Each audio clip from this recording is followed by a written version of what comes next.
pastor Giovanni. Deus te abençoe, em nome de Jesus. Graça e paz, igreja. Amém.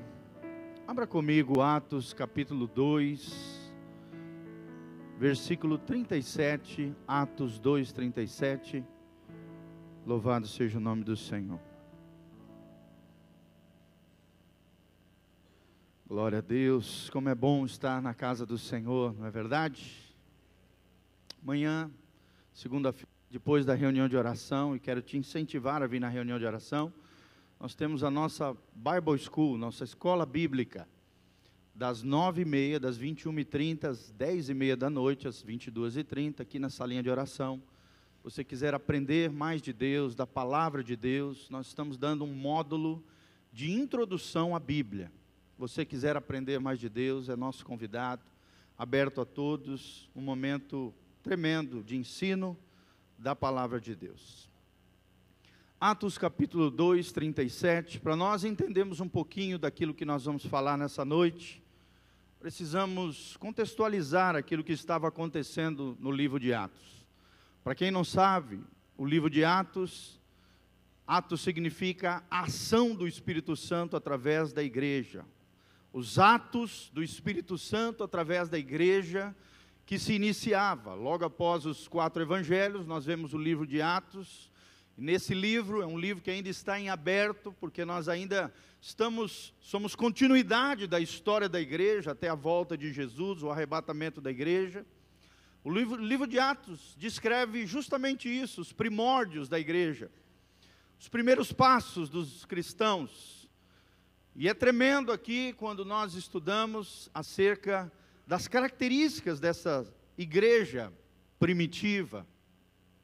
Nós vamos falar nessa noite sobre as marcas de uma igreja ideal.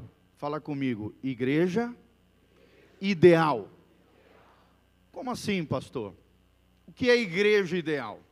Quando nós tratamos desse conceito ideal, nós não estamos falando de um ideal impossível, de algo do mundo das ideias, de algo distante, de um modelo perfeito. Não é isso, amados, nós estamos falando de coisas possíveis, de marcas que eu e você precisamos ter na nossa vida, nós que fazemos parte do corpo de Cristo, da igreja do Senhor Jesus, lavados pelo sangue do Cordeiro, Jesus Cristo, e por Ele nós triunfamos.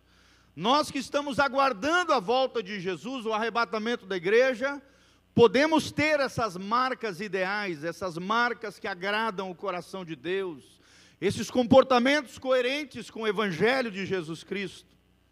E é sobre isso que nós vamos falar. Quais são as marcas dessa igreja primitiva? Quais são as marcas da igreja ideal? O que Deus espera de nós como igreja? O que Deus espera de você como filho de Deus, como verdadeiro cristão? Como alguém que tem um compromisso sério, como alguém que é discípulo de Jesus? O que Deus espera de nós? E amados, hoje mais do que nunca, no tempo do fim, nós precisamos revelar as características de Jesus, amém?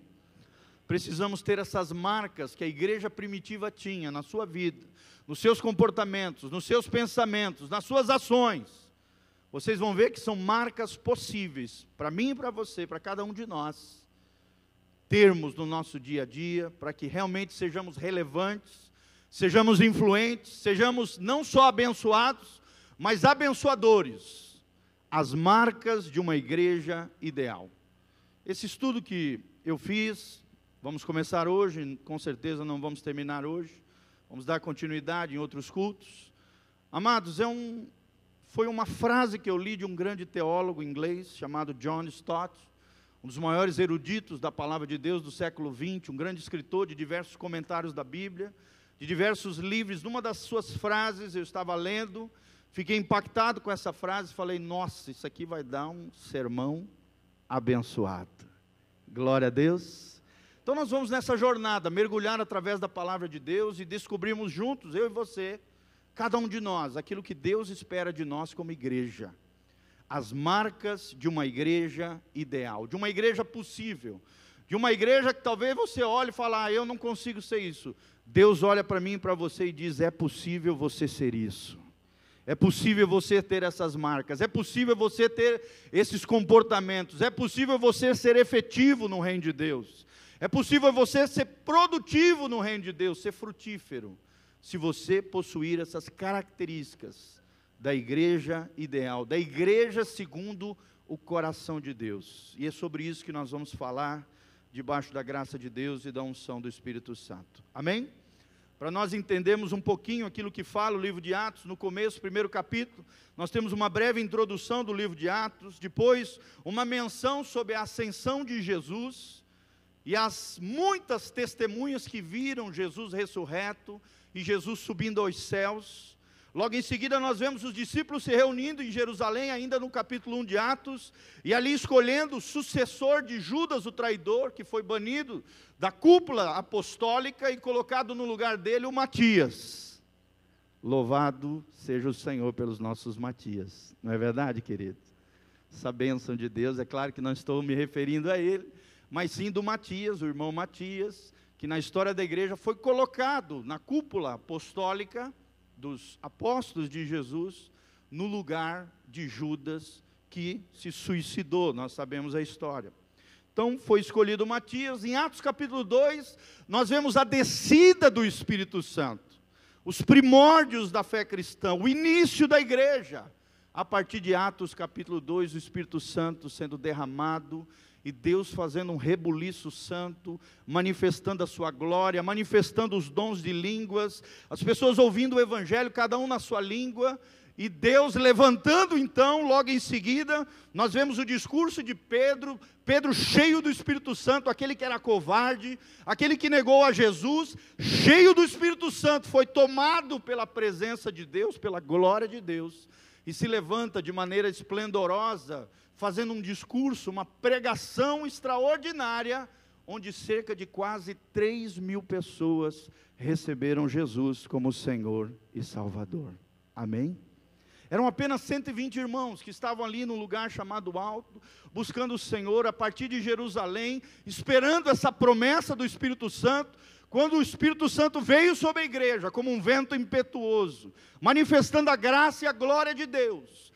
Pedro se levanta, prega a palavra, e mais quase 3.000, diz a palavra de Deus, receberam Jesus e foram transformados pelo poder de Deus. E o que aconteceu com a sua igreja? O que aconteceu com esse povo? É o que nós vamos ler a partir do versículo 37. Amém? Quem quer mais de Deus aí, levanta a mão e fala: Senhor, eu quero esse poder que vem do alto, essa dunamis de Deus, essa dinamite de Deus, esse poder do Espírito Santo. Nós precisamos ter esse poder sobre as nossas vidas. Versículo 37, capítulo 2 de Atos: ouvindo eles estas coisas, compungiu-lhes o coração, e perguntaram a Pedro e aos demais apóstolos: que faremos, irmãos? Respondeu-lhes Pedro: arrependei-vos e cada um de vós seja batizado em nome de Jesus Cristo, para a remissão dos vossos pecados, e recebereis o dom do Espírito Santo, pois para vós outros é a promessa, para vossos filhos e para todos aqueles que estão longe, isto é, para quantos o Senhor nosso Deus chamar. Quantos aqui são chamados pelo Senhor Jesus? Levanta a mão e dá glória a Deus. Fala comigo: eu sou chamado pelo Rei dos Reis. Amém, querido? E você está aqui porque você respondeu esse chamado de Jesus. Com muitas outras palavras, Deus testemunho, né? Pedro aqui exortava-os dizendo: salvai-vos dessa geração perversa. Então os que lhe aceitaram a palavra foram batizados, havendo um acréscimo naquele dia de quase 3.000 pessoas. Olha que glória, gente, que bênção. De 120 irmãos que foram cheios do Espírito Santo, e um que se levantou, cheio do Espírito Santo de Deus, mais de 3.000 pessoas, porque quase 3.000 mais 120, dá mais de 3.000 pessoas, receberam Jesus como Senhor e Salvador das suas vidas. Amém? 42, como era essa igreja primitiva? Qual é o referencial que nós temos de uma igreja ideal, de uma igreja segundo o coração de Deus? E nós vemos aqui a partir do versículo 42, e perseveraram na doutrina dos apóstolos, e na comunhão, e no partir do pão, e nas orações, Em cada alma havia temor, e muitos prodígios e sinais eram feitos por intermédio dos apóstolos. Todos os que creram estavam juntos e tinham tudo em comum. Vendiam as suas propriedades e bens, distribuindo o produto entre todos, à medida que alguém tinha necessidade. Aqui nós vemos o amor dos irmãos, a generosidade dos irmãos. Os irmãos um ajudando o outro, o tempo todo junto, orando, louvando ao Senhor, buscando a Deus em todo o tempo. Ninguém considerando aquilo que era seu, mas todos se doando uns pelos outros. Versículo 46, diariamente perseveravam, unânimes no templo, partiam o pão de casa em casa e tomavam as suas refeições com alegria e singeleza de coração. Louvando a Deus e contando com a simpatia de todo o povo. Enquanto isso, acrescentava-lhes o Senhor, dia a dia, os que iam sendo salvos. Amém? O povo começou a cair na simpatia dos demais, ou seja, daqueles que não eram crentes. E Deus ia multiplicando, Deus ia atraindo pessoas para Ele, através da vida da igreja, uma igreja relevante, uma igreja que influenciava, uma igreja que vivia o Evangelho, uma igreja generosa, uma igreja amorosa, uma igreja cheia do Espírito Santo, uma igreja que entendia o que era o Evangelho. Querido, é esse tipo de igreja que eu e você precisamos ser. Por isso nós precisamos da graça e da glória de Deus sobre as nossas vidas. Amém? Fecha os seus olhinhos, vamos orar pedindo essa graça de Deus. Pai, nós estamos aqui diante da Tua palavra bendita, e trememos e tememos diante dela. Senhor, nós não queremos ser qualquer igreja. Senhor, nós não queremos ser mais uma igreja. Senhor, nós não queremos ser um templo de pessoas vazias, não. Nós queremos ser o povo do Senhor, o povo de Deus, o povo cheio do Espírito Santo, um povo cheio da Tua glória, um povo cheio da Tua unção, o povo da Bíblia, o povo cheio de Deus. Senhor, levanta uma igreja forte, uma igreja relevante, uma igreja com as marcas de Cristo, uma igreja ideal, uma igreja segundo o Teu coração. Espírito Santo de Deus, fala com o Teu povo. Nós abrimos o nosso coração para a boa semente da Tua palavra, a semente divina, a semente que desce do céu. Ó Deus, usa o Teu servo debaixo da Tua graça e misericórdia. Eu me coloco na total dependência do Espírito Santo de Deus. E o clamor do meu coração, juntamente com os meus irmãos, é: Senhor, fala conosco. Espírito Santo, abre os olhos do nosso entendimento e se conosco nessa noite, para a glória de Deus. Nós queremos ser esta igreja ideal, uma igreja segundo o coração do Mestre, em o nome de Jesus, amém e amém. Glória a Deus. Quais são as marcas dessa igreja ideal? O que fazia com que a igreja primitiva caísse na graça das pessoas, se tornassem relevantes, se tornassem importantes, fizesse com que esse pequeno povinho de apenas 120 pessoas, cheio do Espírito Santo, fosse crescendo a 3.000 e poucos, 5.000 e poucos, e depois se espalhando por toda a terra. E nós somos o fruto da descida do Espírito Santo e desses 120 primeiros irmãos, que expandiram o Evangelho de Jesus Cristo por todo o mundo conhecido desde então. Amém? Nós temos que agradecer a Deus por causa disso. Nós temos que agradecer a Deus por esses irmãos preciosos. Por exemplo, dos 12 apóstolos aqui, apenas um morreu de causa natural, que é João, na ilha de Patmos, logo depois de receber a grande revelação do Apocalipse. Aproximadamente no ano 95 depois de Cristo, João faleceu de causa natural, preso por amor ao Evangelho na ilha de Patmos, porque essa foi a promessa do Mestre para ele. Todos os outros, os demais 11, foram mortos, martirizados de maneiras diversas, querido, de cabeça para baixo, cabeça degolada, flechada, martirizados, mortos, perseguidos, tudo isso por amor ao Evangelho de Jesus Cristo. Você está hoje aqui sentadinho nessa poltroninha, almofadada, gostosa, maravilhosa, com ar-condicionado, ouvindo a palavra de Deus, querido. Saiba que com muita dor e sofrimento, o Evangelho chegou até você, como fruto do amor e da dedicação desses irmãos preciosos. Amém? E assim, ao longo de toda a história da igreja, homens e mulheres deram a sua vida em prol do Evangelho de Jesus, para que você fosse bem-aventurado, para que você fosse abençoado. Esses homens e mulheres tiveram essas marcas na sua vida, que nós vamos aprender a partir de agora. Que marcas são estas? Quais são as marcas da igreja segundo o coração de Deus? Quais são as marcas dessa igreja ideal, segundo John Stott, esse grande teólogo inglês, que dedicou a sua vida, o seu coração e o seu ministério ao Senhor Jesus, por toda a sua história, que nos deixou esse legado tremendo. Primeira marca que nós vemos aqui na palavra de Deus, é a marca do amor. Amém? Querido, não existe cristianismo sem amor. Cristianismo é amor, porque Deus é amor. Nós vemos isso aqui no livro de Atos. Os irmãos o tempo todo junto, comendo junto, partindo pão junto, dando um ao outro, vendendo as suas propriedades, ajudando os necessitados, com generosidade, com amor, com dedicação, com apreço, com sensibilidade. A marca do amor estava presente na igreja primitiva, e a marca do amor precisa estar presente hoje na igreja local. Amém? Graças a Deus essa igreja já tem uma influência, já é uma referência nessa região, irmão, mas nós precisamos melhorar com relação a isso. Sim ou não? Será que você se aproxima de um irmão que chega novinho aqui no nosso meio? Felizmente, muitas vezes tem gente que entra dentro do culto, sai e ninguém dá um abraço. Nós precisamos melhorar, nós precisamos ser a comunidade do amor, nós precisamos ser uma comunidade terapêutica, nós precisamos ser um hospital que cura os soldados feridos que vêm lá de fora, das batalhas da vida, das batalhas travadas nos corações, das dificuldades e das lutas. Nós precisamos melhorar na base e no fundamento do Evangelho, e a base e o fundamento do Evangelho é o amor.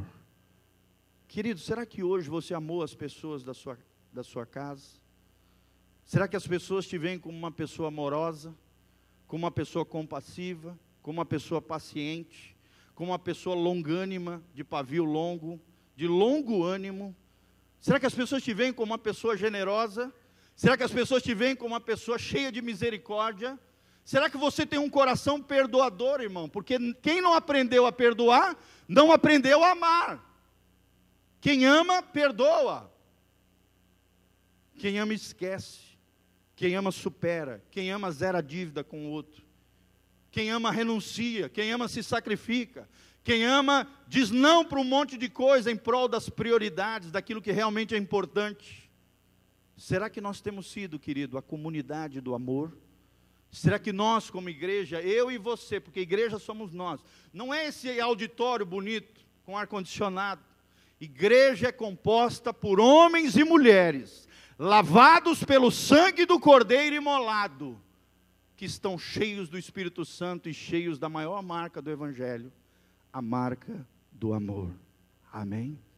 Quem quer ser cheio de amor aqui, levanta a mão e fala: Senhor, eu quero ser cheio do amor de Deus. Mas como é que nós podemos colocar em prática isso? Vamos ver através da palavra de Deus, 1 João capítulo 4, 16. 1 João, Evangelho de João, o apóstolo do amor, esse último apóstolo que faleceu de causa natural. 1 João 4, 16, olha o que a Bíblia diz, 1 João 4,16, e nós conhecemos e cremos no amor que Deus tem por nós. Sim ou não, irmãos? Deus é amor. Se pudéssemos definir Deus numa só palavra, Deus é amor. Qual é a maior característica de Deus? A principal essência de Deus? Deus é amor. E será que nossa essência principal tem sido o amor? Será que a nossa característica principal, a característica principal da nossa vida, tem sido o amor?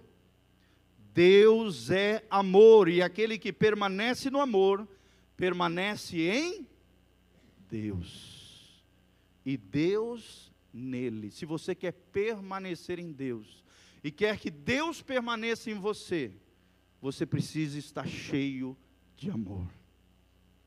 Uma vez lendo um livro de teologia antigo, de um autor americano, ele falando acerca da criação, ele disse o seguinte: Deus era um ser tão transbordante de amor, que criou pequenos vasos de barro, para que Ele pudesse derramar do seu amor nesses vasos preciosos. Sabe quem são esses vasos preciosos, querido? Eu e você. Vasos preciosos, que precisam estar cheios do Espírito Santo, para também estarem cheios do amor de Deus. Amém? E olha o vaso lindo e maravilhoso que está do seu lado, querido, que precisa receber esse amor, que está em você. A Bíblia diz em Romanos capítulo 8, o amor de Deus é derramado nos nossos corações, pelo Espírito Santo de Deus. Querido, se nós temos problema com relação ao amor, à vida sentimental, à vida afetiva, só existe um problema: a tua vida espiritual não está bem. Porque se a tua vida espiritual está bem, se você está em conexão com a fonte do amor, você vai amar com naturalidade. Amém? Deus é amor, e aquele que permanece no amor, Deus permanece nele. Olha o que diz o versículo 20: se alguém disser ama a Deus, e odiar a seu irmão, é mentiroso. Pois aquele que não ama seu irmão a quem vê, não pode amar a Deus a quem não vê. Tem muita gente que é assim, sim ou não? Está cheio de rancor no coração, está cheio de amargura, está cheio de ódio. Se pudesse ir lá e matar o cara, queria matar, né? O crente fazendo macumba gospel, já que não pode ir lá matar, esfaquear o cara, ele sai falando mal, fofocando. É o macumbeiro gospel, com a fofoca quer matar o outro, quer destruir o outro com a língua. Já que não pode ir lá matar, que senão da cadeia, da prisão, então mata com a língua. Porque está odiando no coração, querida, essa pessoa ainda não conhece a Deus. Porque se você conhece a Deus, o ódio não pode brotar no seu coração. Pastor, mas como é que eu lido com ódio, com ressentimento, com amargura? Querido, você tem que ser rápido no gatilho, rápido no perdão, pedindo graça e capacitação do Espírito Santo de Deus. Lembrando que o perdão não é um sentimento, não é algo mágico que vai descer numa pombinha na tua cabecinha, não! O perdão é uma decisão de obediência, não é uma opção, é um mandamento de Deus. Porque aquele que não aprendeu a perdoar, querido, está estourando a ponte pela qual vai ter que passar. Porque você também vai errar. E você vai precisar do perdão dos outros. Você está estourando a ponte ao não perdoar, pela qual eu e você também vamos passar. Mateus 18 fala sobre isso. Se nós não perdoarmos com todo o nosso coração, verdadeiramente, de coração, nós também não receberemos o perdão e a graça de Deus sobre as nossas vidas. E é tudo que o diabo quer, querido, que você guarde ressentimento, mágoa, uma má água no seu coração, um ressentimento, um sentimento novamente, de destruir o outro, de odiar o outro, porque isso é uma característica daquele que ainda não entendeu o amor de Deus. Se alguém disser ama a Deus, e odiar a seu irmão, é mentiroso, pois aquele que não ama seu irmão a quem vê, não pode amar a Deus a quem não vê. Ora, temos da parte dele este mandamento, que aquele que ama a Deus, ame também o seu irmão. É fácil dizer, ai Senhor, eu te amo. Deus olha lá do céu e fala, tu me ama, é? Então ame as pessoas que estão ao seu redor. Ame a sua família, ame o seu cônjuge, ame os seus filhos, ame os seus colegas de trabalho, ame os seus amigos, ame as pessoas, ame até os seus inimigos. Olha o desafio. Porque, querido, amar os amigos é fácil, sim ou não? Agora o desafio do cristão é amar até os inimigos. Inimigo não por causa de você, porque o outro se levantou contra você, mas você é tão cheio de amor, de graça, de perdão, que você tem a capacidade de pagar o mal com o bem. Não te deixes vencer pelo mal, mas vence o mal com o bem. Quantos vão vencer o mal fazendo o bem? Louvado seja o nome do Senhor. a maior marca que um cristão, a maior marca que uma igreja pode deixar é a marca do amor. E o amor, amado, ele é revelado no nosso dia a dia, através das nossas atitudes, através dos nossos comportamentos. Amar é ter um coração de servo. Abra comigo, Marcos capítulo 10, versículo 45. Evangelho segundo Marcos, capítulo 10, 45. É ter o coração de Jesus, é ter um coração de servo. Olha o que Jesus fala, a partir do 43, os discípulos estavam ali, brigando para saber quem era o maior no reino de Deus. E estava aquela confusão, não, eu sou maior, eu sou melhor, isso, aquilo. Aí Jesus fala, é? Vocês querem ser os bonzão, é? Então eu vou ensinar para vocês uma grande lição. E aí ele começa a revelar todo esse trecho aqui. E no 43 ele traz a essência do que é o amor, do que é ser maior no reino de Deus. Ele diz a partir do versículo 43, mas entre vós não é assim, pelo contrário, quem quiser tornar-se grande entre vós, será esse o que vos sirva.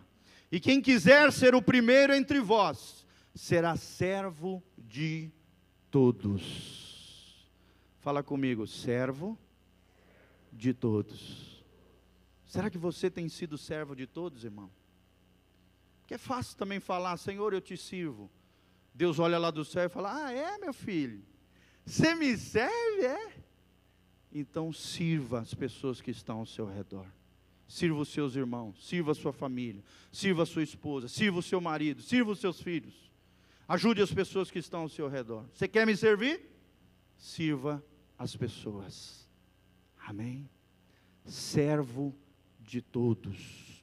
Pois o próprio Filho do Homem, ele está falando dele mesmo, Jesus, não veio para ser servido, mas para servir e dar a sua vida em resgate por muitos. Você quer se doar? Você quer doar a tua vida em prol do Evangelho? Você quer servir a Deus e ganhar muitas pessoas para Jesus, irmão? Está aqui o segredo de Jesus. Ele servia a todos. Podia ter ficado lá na glória, não se preocupado conosco, não descido aqui, deixado todo mundo aqui se lascar por causa do pecado, indo para o inferno. Mas Jesus nos amou, nos serviu, se fez homem, habitou entre nós, morreu na cruz do Calvário, foi obediente até a morte, morte de cruz. Como diz Filipenses capítulo 2, por isso Deus lhe deu um nome, que é sobre todo nome, da qual todo joelho se dobre, e toda língua confesse que Jesus Cristo é o Senhor, para a glória de Deus Pai.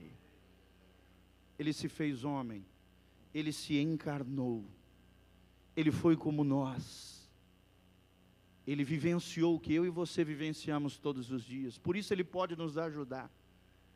Ele sofreu lutas, ele sofreu tentações, ele sofreu dificuldades, ele serviu a todos com autoridade. Ele pode falar isso para mim e para você. Se doe, compartilhe a sua vida na vida de outras pessoas. Como, pastor? Através do amor serviçal, do amor que se sacrifica, do amor que renuncia, do amor que se entrega. Hoje a televisão só pinta, o amor passional, o amor romanceado, o amor me dá, o amor egoísta. Mas a palavra de Deus ensina outro tipo de amor, o amor ágape. O amor que não busca os seus próprios interesses, o amor altruísta, o amor doador, o amor que se entrega, o amor que é capaz de dar a sua vida no lugar do outro. Por quantas pessoas você seria capaz de dar a sua vida? Se tivesse que morrer ele e você seria capaz de dar a sua vida por ele? Jesus fala isso, o verdadeiro amigo é aquele que é capaz de dar a sua vida por amor ao outro. Esses são os seus verdadeiros amigos. Amigos se contam nas mãos, nos dedos. Mas é esse tipo de amor que Deus quer gerar no seu coração e no meu coração. Se queremos ser uma igreja segundo o coração de Deus, uma igreja ideal, uma igreja relevante, uma igreja influente, uma igreja cheia de amor, uma igreja que serve a sociedade, que serve os outros. E não é só os crentes, e não é só a família, e não é só os amigos. É lá fora, a sociedade, as pessoas, servo de todos. Fala comigo, servo de todos. Amém? É assim que era Jesus. Qual é a segunda marca da igreja ideal? E é o que nós gostaríamos de destacar para os irmãos nessa noite. Uma igreja ideal, ela aprende no Senhor a lidar com o sofrimento. Fala comigo, lidar com o sofrimento. Querido, não tem como ser igreja sem aprender essa grande lição. Se queremos ser uma igreja ideal, nós precisamos aprender a lidar com o sofrimento. Olha, abra comigo Atos capítulo 8, versículo 1. Olha o que aconteceu com essa igreja primitiva, que amava, que era generosa, que se doava, que era preocupada com o outro, que fez tudo certo, que tinha simpatia de todos, que Deus acrescentava dia a dia os que eram sendo salvos. Olha o que aconteceu com essa igreja, debaixo de uma provisão divina, irmão, a partir do primeiro versículo, capítulo 8 de Atos. E Saulo consentia na sua morte. Capítulo 8, 1, parte B. Naquele dia levantou-se grande perseguição contra a igreja em Jerusalém, e todos, exceto os apóstolos, foram dispersos pelas regiões da Judéia e Samaria. E alguns homens piedosos sepultaram Estevão e fizeram grande pranto sobre ele. E Saulo, porém, assolava a igreja, entrando pelas casas, arrastando homens e mulheres, encerrava-os na cárcere. Amém? Olha só os verbos que nós vemos aqui: perseguição, nós vemos aqui sepultamento, nós vemos aqui pranto, nós vemos igrejas assoladas, casas infiltradas, entradas ali por pessoas, homens sendo arrastados e mulheres e homens sendo encerrados na prisão. Nós estamos falando de sofrimento. Nós estamos falando de uma igreja que sofreu a partir de Atos 8. O livro de Atos relata que a igreja, debaixo de uma providência divina, ela sofreu perseguição, sofrimento, dor e dificuldade. Mas foi uma igreja que aprendeu a lidar com o sofrimento. Querido, será que você sabe lidar com o sofrimento? Nós precisamos entender, querido, que o evangelho verdadeiro, o evangelho bíblico, o evangelho de Jesus Cristo, não é isso que eles pintam aí na televisão. Venha para cá, olha o carrão BMW, venha para cá, olha o apartamento milionário, venha para cá, pare de sofrer. Irmão, o evangelho de Jesus Cristo é diferente. O sofrimento faz parte da vida. O sofrimento faz parte da condição humana. A diferença entre o evangelho genuíno e o falso é que o evangelho falso, ele pinta uma vida que Deus não falou, não mencionou, e não é isso que o evangelho ensina. O que o evangelho ensina é que a vida cristã não será fácil.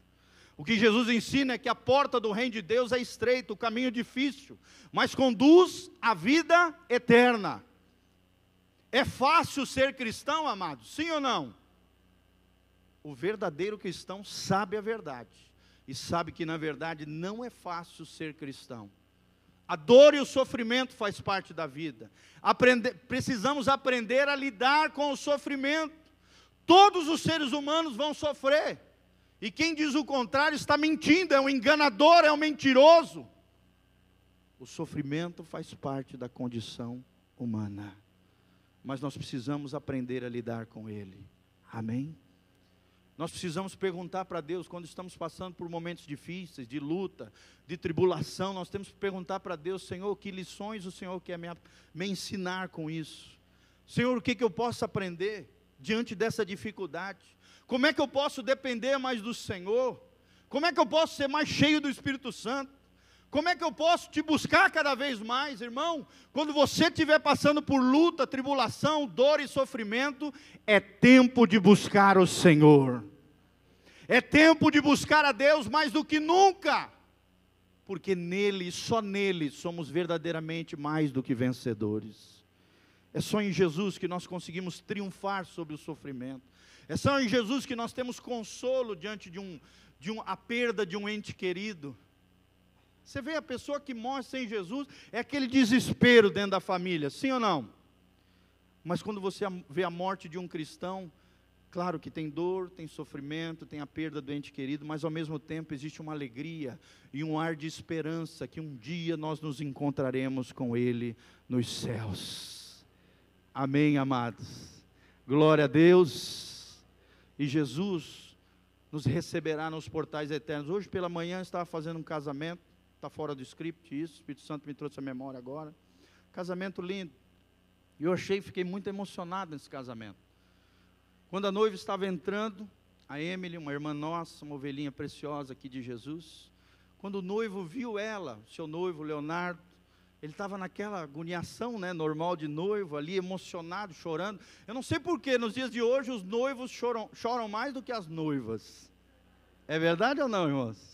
Você vê que os homens estão ficando mais emocionais do que as mulheres, né? As mulheres preocupadas com a maquiagem, com os detalhes da cerimônia, para dar tudo certo, nada errado. E o noivo ali, chorando, emocionado, vindo a noiva vindo. Eu achei tão lindo, ele foi até metade do corredor. Geralmente o cara pega a noiva ali já próximo do altar, né? Ele não, ele está tão agoniado ali, tão afobado, tão alegre, tão emocionado. Eu também me emocionei. Ele foi até a metade do corredor e recebeu ela, deu um beijo na mamãe, porque o pai já havia falecido. Recebeu ela todo feliz, todo contente. E o Espírito Santo naquela hora me trouxe à memória aquilo que a palavra de Deus diz, e me trouxe uma visão celestial na hora. Gente, eu fiquei arrepiado. Eu senti Deus descendo naquela festa ali, e foi uma coisa gloriosa. Eu comecei a imaginar como é que será o dia em que nós entrarmos nos portais celestiais. Nós, a noiva de Cristo. Imagina a expectativa, a alegria de Jesus, o noivo amado, nos recebendo nos portais eternos e dizendo: vinde, amados de meu Pai, para o lugar que eu vos tenho preparado.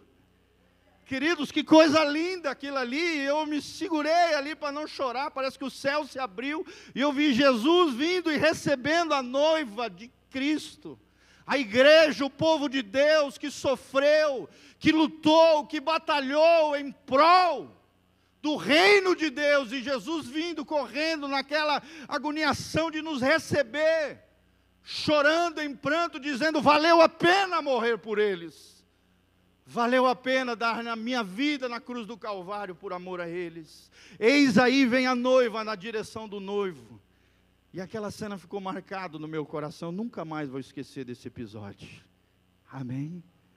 Quantos aqui fazem parte do corpo de Cristo, da igreja de Jesus? E eu falei ali no casamento, querido, nós somos a noiva de Cristo, uma noiva ataviada, uma noiva adornada, uma noiva que se santifica, uma noiva que tem que estar cheia do Espírito Santo, uma noiva que tem que estar com o seu cântaro cheio de azeite, para quando o noivo chegar, nós não sermos pegos desapercebidos, mas sim preparados, quando o noivo vier nos buscar.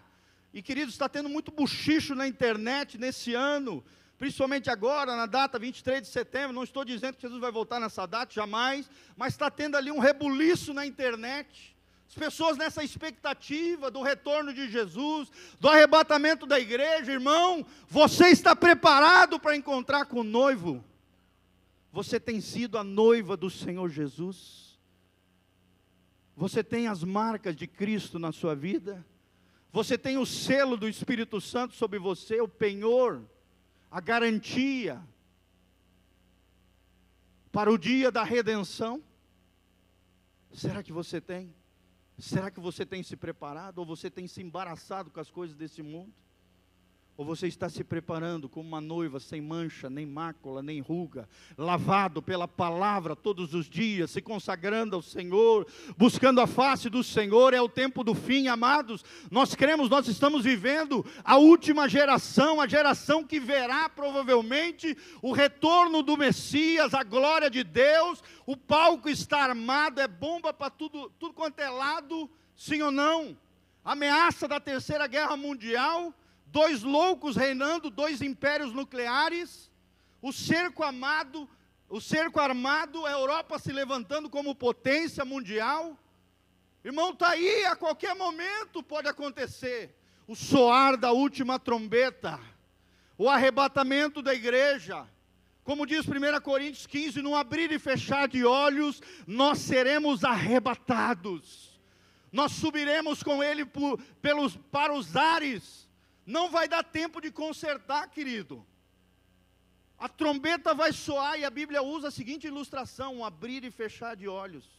Um abrir e fechar de olhos, segundo dizem os especialistas, os oftalmos, acontece em 0,09 segundos. Deixa eu te fazer uma pergunta, meu irmão. Tu acha que vai dar tempo de cair de joelho e dizer: Jesus, me perdoa? Em 0,09 segundos? O que vai acontecer, o que descreve a palavra de Deus, crentes ao redor do mundo inteiro vão desaparecer. Não sabemos se as roupas vão desaparecer junto ou vão cair, mas sabemos que nós seremos tomados por força. Nós seremos arrancados dessa terra, e o diabo já tem o palco armado, já tem a mentira preparada, para quando os crentes sumirem, eles vão ter que dar uma resposta para o mundo. O mundo sem Deus, o anticristo se levantando. O governo mundial, a nova ordem mundial. E querido, eu não sei você, mas eu quero subir com Jesus. É tempo de consagração, é tempo de manifestarmos o amor de Deus, é tempo de aprendermos a lidar com o sofrimento, é tempo de buscarmos o Senhor mais do que nunca. Chega de brincadeira, chega de brincar de ser crente. O diabo não brinca de ser diabo. O inferno está ali, é uma realidade, o juízo eterno vai acontecer. O juízo do trono branco, leia lá no final de Apocalipse. Vai acontecer, os livros serão abertos com as obras dos homens, e aquele que não for achado no seu nome, no livro da vida, será lançado no lago que arde com fogo e enxofre, onde Satanás e seus anjos caídos, o anticristo, o falso profeta, a besta, serão lançados ali, e o inferno também.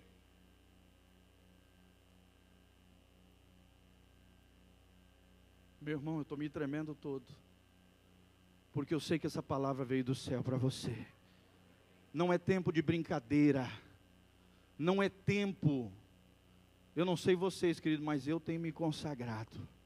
É tempo de consagração, é tempo de jejum, é tempo de oração, é tempo de não ficar perdendo tempo com Faustão, com novelinha besta, com rede social e besterol. Você pode até usar a rede social para a glória de Deus, e não para ser uma pedra de tropeço na sua vida. Essas mídias sociais, que hoje é uma pedra de tropeço na vida de pessoas, em vez de ser bênção, é uma pedra de tropeço. É você se derrubando e você derrubando os outros. Tem muito crente envolvido, tem crente com contas falsas no Facebook, com uma vida dupla, uma vida hipócrita, uma vida falsa. Querido, chega de palhaçada. Jesus está voltando. Nós não sabemos quando, não marcamos data. A Bíblia diz que a hora e o dia só o Pai sabe. Só Ele sabe. Só Ele vai mandar os seus anjos recolherem sobre a terra aqueles que são trigo de Deus. E as palhas vão ficar para trás. Para o chicote do anticristo. Para dor e sofrimento terrível como nunca antes na história da humanidade. A grande tribulação, a tribulação, o tempo de juízo de Deus sobre a terra, o tempo onde o cálice de Deus vai ser derramado, a ira de Deus vai ser derramado sobre a terra. Querido, eu não quero estar aqui para isso, para ver isso, porque Deus não nos preparou para a ira, Deus nos preparou para o lugar celestial que Ele tem preparado para nós. Levanta as mãos para os céus e fala: Senhor, eu quero subir. Senhor, eu quero subir contigo. Senhor, eu quero ser arrebatado.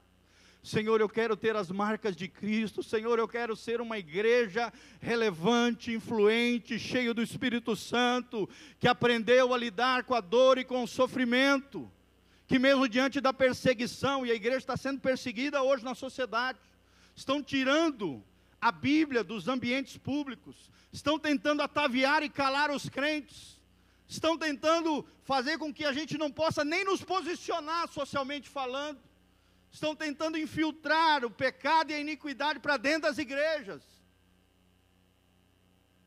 Irmão, é tempo de buscar a Deus. Olha o que a Bíblia diz sobre o sofrimento, irmão. Jesus sofreu, sim ou não? Vai assistir o filme do Mel Gibson, A Paixão de Cristo. Você vai ver o que Jesus sofreu por amor a você. Eu não sei você, querido, mas toda vez que eu assisto aquele filme, eu choro copiosamente. Oxalá todo crente, todo mês, assistisse o filme do Mel Gibson, para lembrar aquilo que Jesus sofreu por amor a nós. A nossa vida cristã seria diferente. Vá lá e compre esse CD, vá lá, compre esse DVD, e assista toda vez, antes de vir para a ceia, antes de vir para o culto, assista o que Jesus sofreu na via dolorosa, na via cruzes, por amor da sua vida, da minha vida. Paulo também sofreu, abra comigo, 2 Timóteo 2:9, olha o que a palavra de Deus diz, 2 Timóteo 2:9,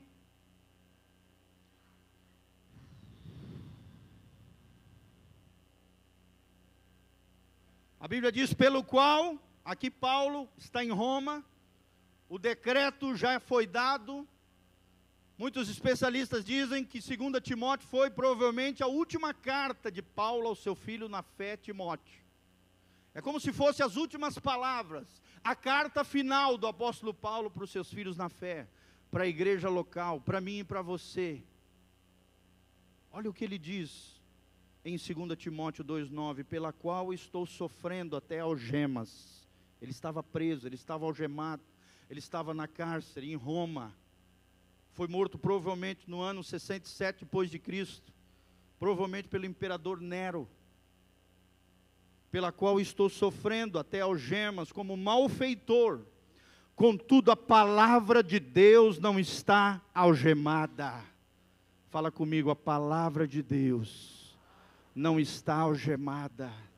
Por mais que o diabo tente te ataviar, tente te algemar, tente te prender, tente te embaraçar, irmão, a palavra de Deus na tua boca, na minha boca, não está presa, não está algemada. Por mais que eles tentem nos ataviar, colocar mordaça na nossa boca, nós não vamos nos calar.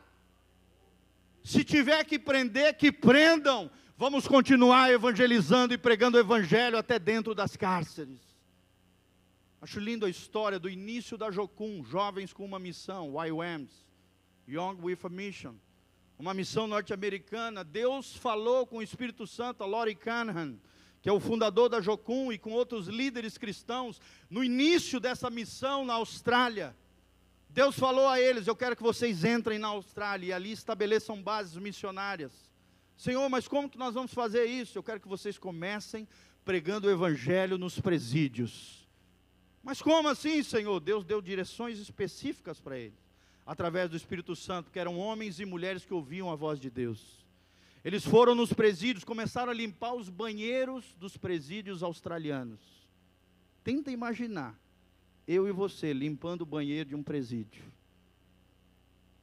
Às vezes a gente vê aquelas séries, né, de presídio, aqueles filmes, é aquela nojeira, né? Apesar que geralmente as séries passam os presídios americanos, que é todo organizadinho, cheirosinho, bonitinho. Imagina aqui no Brasil, irmão, você entrando dentro dos presídios, o Espírito Santo mandando você ir lá limpar os banheiros dos presos. E eles começaram o ministério ali, limpando os banheiros daqueles que eram menosprezados pela sociedade. E ganharam o coração dos diretores, ganharam o coração dos guardas, ganharam o coração dos presidiários, começaram a se converter, começaram a aceitar Jesus, começaram a estabelecer bases missionárias na Austrália, e hoje existem dezenas de bases na Austrália e milhares de missionários australianos espalhados por todo o mundo.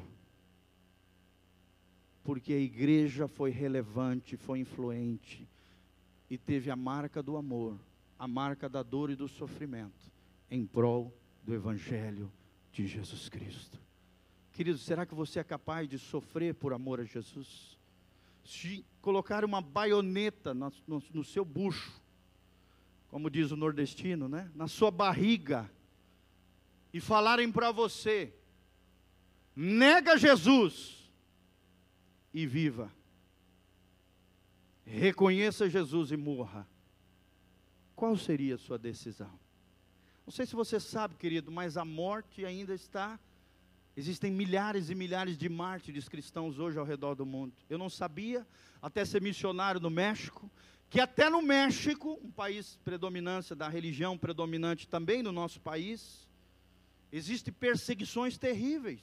No sul do México, numa região chamada Chiapas, ali os cristãos sofrem perseguição das guerrilhas esquerdistas, que perseguem, patrocinados pela religião predominante do México e do Brasil também, ali por líderes religiosos. Através dessas guerrilhas, eles entram dentro das casas dos cristãos protestantes, juntam as famílias, amarram nas árvores e metem fogo na casa e nas famílias. Não sei se você sabe, no norte da África, nas regiões do Quênia e da Nigéria, existe um grupo islâmico chamado Boko Haram. Boko Haram em árabe significa não à educação ocidental. Ou seja, nós somos contra a educação ocidental. Eles entram nas vilas, nas aldeias, onde a polícia tem pouco número, o exército praticamente não existe, e eles metem fogo em aldeias inteiras de cristão. Procure na internet, você vai ver corpos e corpos ali mortos, mutilados, mulheres sendo estupradas, pessoas sendo queimadas por amor ao Evangelho, porque não negaram Jesus. Na Síria, até o dia de hoje, nós vemos a Al-Qaeda, né? Nós vemos ali o ISIS martirizando cristãos coptas no Egito. Nós vemos espalhado no mundo inteiro. Na Arábia Saudita, se você sai no meio da rua, abre um ponto de pregação, você é preso e é morto e assassinado. Cristãos têm a sua língua cortada nos países árabes quando vão evangelizar os seus familiares, que são islâmicos. Cristãos são perseguidos na China comunista, são presos, aprisionados. Mas, querido, a palavra de Deus não pode ser algemada. A história da igreja mostra isso. Quanto mais matavam os cristãos, o sangue dos mártires era a semente que fazia crescer e florescer o Evangelho de Jesus Cristo. Será que você é capaz de dar a sua vida por amor ao Evangelho? Será que você é capaz de dar a sua vida por amor a Jesus? Diante da morte, o que você diria? Ah, pastor, eu diria que sim. Mas nas suas escolhas do dia a dia, você escolhe Satanás, escolhe o mundo. Imagina com uma baioneta no seu bucho, na sua barriga. As suas decisões diárias comprovam se você escolhe o Evangelho, se você escolhe Jesus, ou se você escolhe o mundo, o diabo e a saída mais fácil. Será que você tem aprendido a lidar com a dor e o sofrimento? Será que você entende que Jesus sofreu, Paulo sofreu, os grandes homens de Deus? Leia Hebreus 11, os heróis da fé, o que eles sofreram. Foram cortados no meio, muitos deles, jogados em poço, martirizados, flechada, queimados vivos, tudo por amor ao Evangelho de Jesus Cristo. Olha o que diz a continuidade, nós vamos terminar. Por esta razão, tudo suporto por causa dos eleitos, 2 Timóteo 2,10, para que também eles obtenham a salvação que está em Cristo Jesus, com eterna glória. Fiel esta palavra, se já morremos com Ele, também viveremos com Ele. Se perseveramos, também com Ele reinaremos. Se o negarmos, Ele por sua vez nos negará. Se somos infiéis, Ele permanece fiel, pois de maneira nenhuma pode negar-se a si mesmo. Agora abra comigo, querido, 2 Coríntios 4:17. 2 Coríntios 4:17. Olha o que diz aqui acerca do sofrimento, da dificuldade. Eu não estou dizendo que o Evangelho vai promover a prolongação do sofrimento. Pelo contrário, irmão. Ele vai mostrar que o sofrimento é momentâneo. Amém? O deserto na sua vida não dura para sempre. A dificuldade, a luta que você está passando é momentânea. Mas ela produz em nós algo especial, em cada um de nós. Olha o que diz a Bíblia. Porque a nossa leve e momentânea tribulação produz para nós eterno peso de glória. Quem pode dar glória a Deus? Quem quer ser cheio da glória de Deus? Lembre-se disso, quando você estiver passando por luta, por dor, por sofrimento, por tribulação, Deus está produzindo dentro de você peso de glória. Peso de glória. Peso de glória, acima de toda comparação. Não atentando nós para as coisas que se veem, as coisas desse mundo, as coisas materiais, a aparência das coisas do mundo visível, mas nas que se não veem, porque as que se veem são temporais, e as que se não veem são eternas. Querido, não troque as coisas temporais desse mundo pelas coisas eternas de Deus. Amém? Tem gente trocando Deus por causa de dinheiro. Tem gente trocando Deus por causa de namorado e namorada. Tem gente trocando Deus por causa de fama, poder, ostentação. Tem gente trocando Deus por motivos fúteis, pelas coisas visíveis desse mundo, trocando o eterno por aquilo que é temporal. Irmão, nós somos diferentes. Nós não nos dobramos diante de Baal. Nós não nos dobramos diante das ofertas de Satanás. Nós não vendemos a bênção por um prato de lentilha. Amém? Quem recebe essa palavra sobre a sua vida?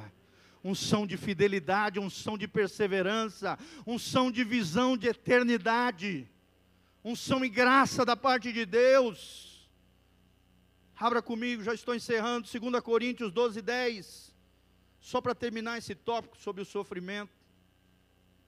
2 Coríntios 12:10, olha o que diz a palavra de Deus. Pelo que sinto prazer nas fraquezas, nas injúrias, nas necessidades, nas perseguições, nas angústias, por amor de... Quem quer amar Jesus aqui? Olha o que te espera, meu irmão. Ai, pastor, está amarrado. Irmão, se verdadeiramente você ama Jesus, olha o que Paulo passou: necessidade, injúria, fraqueza, perseguições, angústias, por amor de Cristo. Volta um pouquinho para cima, olha só, para a gente entender o contexto. O contexto aqui é o espinho na carne de Paulo. Versículo 7, para que não me soberbecesse, ou seja, não ficasse orgulhoso, altivo, soberbo, com a grandeza das revelações. Que revelações são essas? Do terceiro céu, da maravilha do Evangelho de Deus, da graça bendita do Senhor. Foi-me posto um espinho na carne. Que espinho é esse? Um mensageiro de Satanás para me esbofetear, a fim de que não me exalte. Por causa disso, 3 vezes pedi ao Senhor que o afastasse de mim. Então ele quem? O Senhor me disse: a minha graça te basta, porque o poder se aperfeiçoa na fraqueza. Amém? Fala comigo, a graça de Deus me basta, porque o seu poder se aperfeiçoa na minha fraqueza. De boa vontade, pois, mais me gloriarei nas minhas fraquezas, para que sobre mim repouse o poder de... Quem quer mais poder de Jesus na sua vida? Agora olha o que Paulo passou. Ele estava andando de BMW? Ele estava com uma mansão em Alphaville? Irmão, ele estava na cárcere, algemado, sofrendo, com dor e sofrimento. Fraquezas, injúrias, necessidades, perseguições e angústias, por amor de Cristo. Fala comigo, por amor de Cristo. Eu não estou fazendo aqui apologia à miséria, apologia a uma vida desgraçada, não, irmão. Mas estou dizendo, Deus quer te prosperar, Deus quer te abençoar, mas da maneira correta, na perspectiva correta. Amém? Se você tiver o coração correto. Você pode ter coisas boas, sim. As coisas boas é que não podem te ter, te possuir, te dominar, se tornar o teu Senhor. Mas entenda que a dor e o sofrimento faz parte da vida do verdadeiro cristão, da verdadeira igreja, porque ele termina, quando sou fraco, então é que sou forte.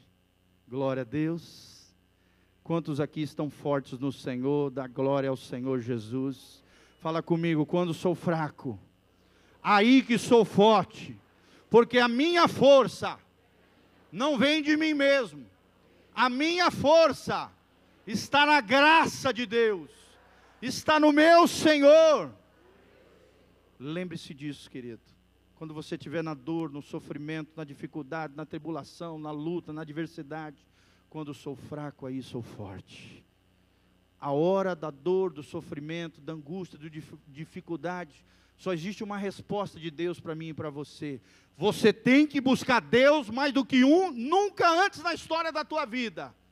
Porque só Deus tem a saída para você. Só Deus tem a resposta para você. Só em Deus você vai triunfar sobre a dor e o sofrimento. Amém? Só em Deus você será mais do que vencedor. Só nele, na força dele, na capacidade dele, na unção dele, você vai sair como igreja ideal, como igreja segundo o coração de Deus, cheio do amor de Deus e sabendo lidar com o sofrimento. Amém?